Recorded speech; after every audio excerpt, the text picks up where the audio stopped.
whether it's the beginning of the season or you've just got a new transceiver, we want to have a look at our transceivers and just make sure that they're working properly. So I'm wearing my transceiver right now, and I always wear that above my base layer. So to have a look at our transceiver, the first thing I'm going to do is just pop the battery compartment open first and make sure that there's no corrosion on any of those contact points. Now, if you're using this transceiver for previous seasons, it's very important that we never store our batteries inside the transceiver over the summer. So I've gone and taken those batteries out at the beginning of the year, which is great. Now what I'm going to do is I'm going to fill them with some fresh batteries. And the type of battery really matters. We want to stick with name brand batteries, either a Duracell or an Energizer. And the reason for that is when we go with kind of off-brand batteries, the heights can be a little bit off. And when those heights are a little bit off, they can wiggle inside of the battery compartment. And that can cause your Avalanche transceiver to turn on and off when we don't want it to. So we always want to go with those name brand batteries.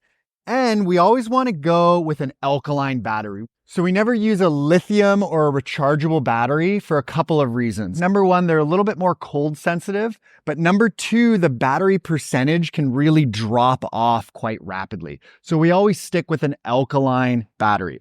So I'm going to throw those batteries into my transceiver. Once I've got my batteries in there, I'll close the back.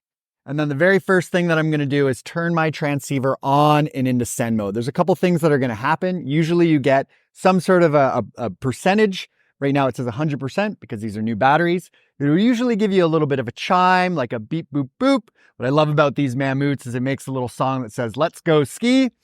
And there should also be a blinking light on the transceiver. That's how I know that this transceiver is working properly.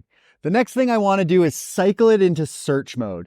So I'm going to search, and I've got another transceiver right now on send mode, so it's going to pick that up. If you don't have a second transceiver, just make sure that when it goes into search mode, it looks like it's looking for a signal of some sort.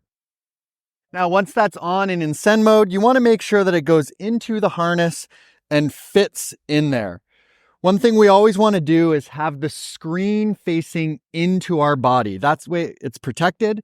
Usually there'll be some sort of a buckle, strap, or clip.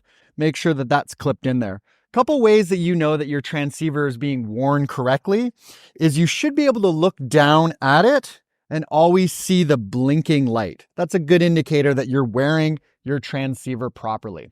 Now, once we've kind of gone through that check, we know that our transceiver is working as far as it being on, turning off, and going into search mode. The next thing that we want to do is a range check, but that's going to take a little bit of a big field like this and having a couple friends out there. So we'll show you that in another video.